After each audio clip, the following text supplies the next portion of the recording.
आज का हमारा टॉपिक है हैज टू और हैव टू। हैज टू और हैव टू का उपयोग कहाँ होता है? हैज टू और हैव टू का उपयोग वर्तमान काल यानी कि प्रेजेंट टेंस में किसी काम की मजबूरी, कंपल्शन, जरूरत, नेसेसिटी या कर्तव्य, ऑब्लिगेशन को दर्शाने के लिए किया जाता है। इसका हिंदी अर्थ आमतौर पर पड़ता है या फिर ना है, यानी कि वाक्य के अंत में अगर ना आता है तो उसमें हैज टू या हैव टू का उपयोग करना है। अब इसके रूल्स क्या होते हैं? इसका फर्स्ट रूल होता है कि आई, वी, यू, दे और प्लूरल नंबर अगर आता है या प्लूरल नाउन आती है तो उसके सामने क्या लगाना है? Have to. उसके बाद में सेकंड रूल बोलता है कि ही, शी, इट, मे और सिंगुलर नंबर के साथ में हैज टू का उपयोग होता है। जैसा कि अभी हमने सीखा कि हैज टू और हैव टू का उपयोग कहाँ होता है, यानी कि अगर वाक्य के अंत में पड़ता है, आता है या फिर ना आता है तो हम हैज टू और हैव टू का यूज करते हैं। तो अभी हम सीखेंगे कि हैज टू का उपयोग कहाँ पे होता है। तो जहाँ ही, शी, इट और नेम हो, यानी कि सिंगुलर नंबर होगा, सिंगुलर नाउन होगी तो हम किसका यूज करेंगे? हैज टू का। और आप सबको पता है कि सेंटेंस को बनाने का स्ट्रक्चर क्या होता है? Subject plus verb plus object. अब यहाँ पे सबसे पहले क्या होगा? सब्जेक्ट प्लस हैज टू यानी हमारी हेल्पिंग वर्ब, फिर वर्ब की फर्स्ट फॉर्म, फिर ऑब्जेक्ट। इसी तरीके से हम पहला सेंटेंस लेते हैं, उसे स्कूल जाना है।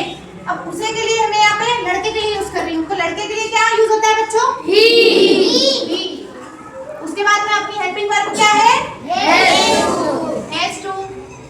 उसके बाद में मेन वर्ब अपनी क्या है? जाना। क्या बोलेंगे? अब उसे कहाँ जाना है बेटा? स्कूल। क्या आएगा? He has to go to school. इसी तरीके से नेक्स्ट सेंटेंस लेते हैं अपन, राहुल को कड़ी मेहनत करनी पड़ती है। अब नाम आया है यानी यहाँ पे भी क्या यूज होगा? Has to. तो राहुल को कड़ी मेहनत करनी पड़ती है, तो राहुल के लिए राहुल का नाम लिखना है हमें। तो राहुल, ताहिर बेटा आप खड़े हो जाओ, बताओ क्या आएगा? Rahul has to. अब वो क्या कर रहा है बेटा? वर्क कर रहा है, मेहनत कर रहा है। पर वो कैसे मेहनत कर रहा है? कड़ी मेहनत कर रहा है। तो क्या आएगा कड़ी मेहनत के लिए? वर्क,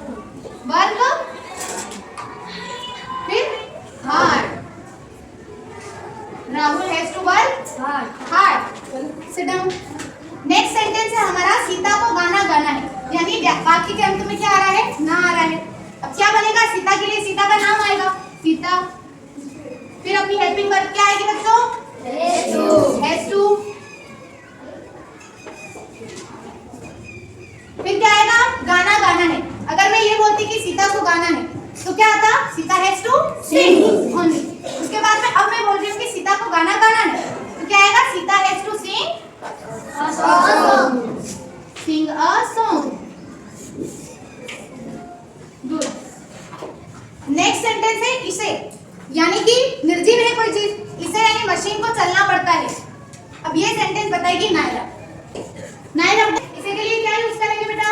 इट यूज करेंगे। उसके बाद में हेल्पिंग वर्ब क्या होगी? Has to. उसके बाद में क्या आएगा? चलना पड़ता है, रन। तो पूरा सेंटेंस क्या बनेगा? It has to run. It has to run को हिंदी में क्या बोलेंगे? इसे चलना पड़ता है। Okay, very good, very nice, that's great.